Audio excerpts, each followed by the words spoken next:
Hello friends, today we have a new lesson in the Options Are Easy series, and we're going to talk about a really important topic, the volatility. In the last lesson you learned what parameters are used for the Black-Scholes model to calculate the price of a stock option. And after that you should already know about parameters such as time of expiration, price of basic asset, strike price. We cannot change these parameters. But the parameters we can change is the expected volatility of the basic asset, the so-called IV. There are many translations for this term, but my favorite one is the expected volatility. That is, this is the volatility that the buyer or seller of the option expects before the expiration. Volatility can be different, the historical volatility of the basic asset, and we will talk about it later. There is also expected volatility and realized volatility, also important. About historical volatility, its name already explains that it's a volatility which is calculated by the history of price changes. But what is volatility in general? Volatility is a measure of price changeability given to the annual period of time. Volatility means how much price can change in a year.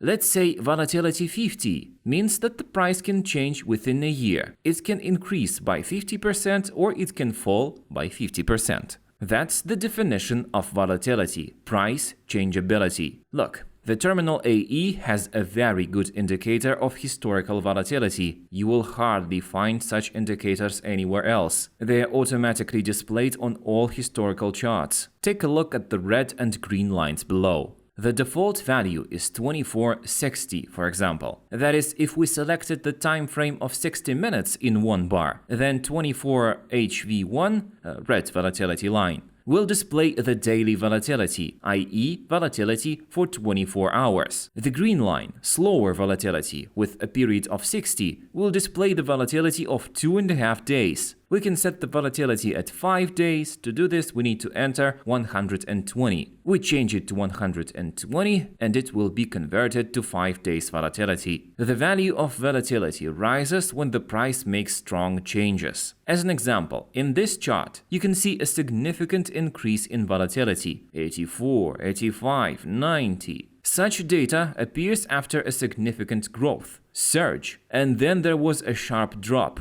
And we got something resemble a candle. Consequently, we can observe the increase of volatility. And when volatility declines, when price changeability becomes lower. Look here, for example. The price has ceased to change dynamically. This is, by the way, Bitcoin. The price of Bitcoin futures. Here we see the volatility has gone down to 25. There's also some kind of narrow channel here. We see volatility gradually decreasing. A couple of days ago it was on very low volatility. It was below 15 because the price hardly changed. It happens in periods, cycles. There are cycles of low volatility and then there's a spike in volatility. Moving on.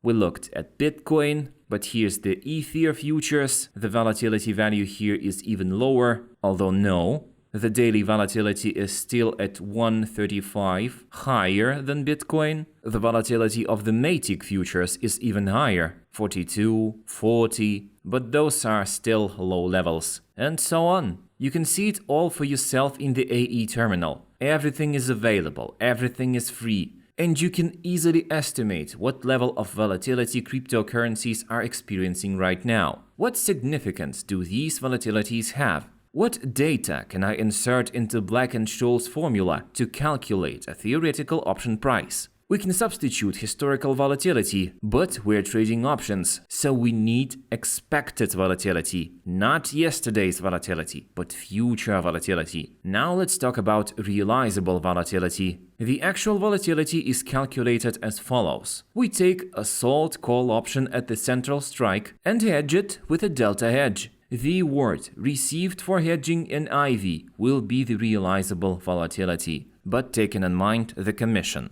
The realized volatility depends directly on the delta hedge of the call or put at the money option, but again taking into account the commission. You and I are interested in the expected volatility. What will happen with volatility? Let's say we have now a couple of seconds.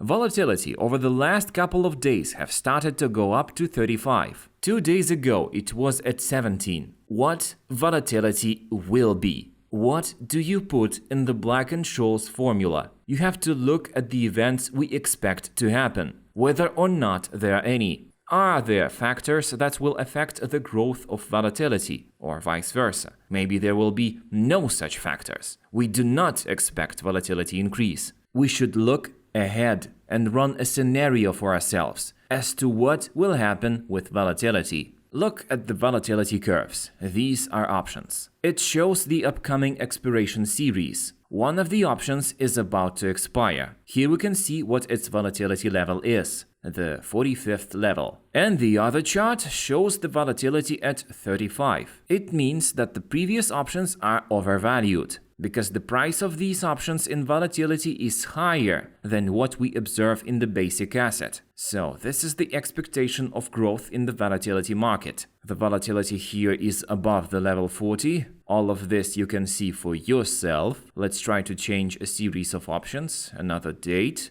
And this is the volatility curve we have. We will talk about volatility curves in another lesson. For now, we're just talking about at-the-money options. Here we also see different levels of volatility, even lower, so we can say that the volatility is expected to go up. When you see that the options are overvalued, you don't expect any increase in volatility to occur, then you can sell those options. Turn on the delta hedge robot and try to make a profit. If you see this difference between the award of the sold options and those delta hedging costs that you incur, and of course plus commission, then you can try to make profit. You can look at everything yourself. See the volatility, compare them, for example the historical volatility of Ether futures, and pay attention to Matic, a more volatile token, but we still see low volatility, like 41, and the volatility options are valued at 62. By comparison, here's the Dogecoin, also low volatility, 37, and they rate its volatility 66. The overvaluation is serious, but I repeat, not the past matters, but the future. So, the probability of an event occurring is traded through options. We are interested in whether the option is expiring in the money or not. We are interested in whether the option becomes a future option or not. Will it be long if it's a call option?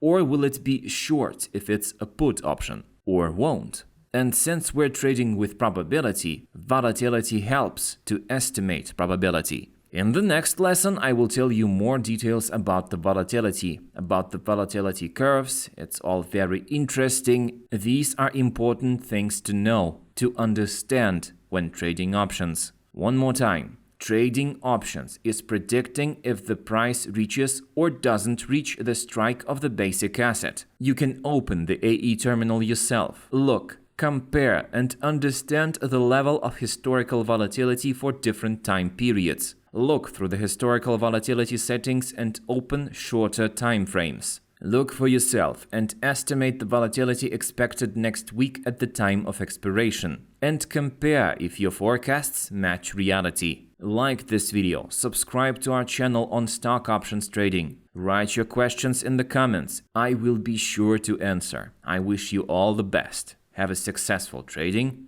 Goodbye.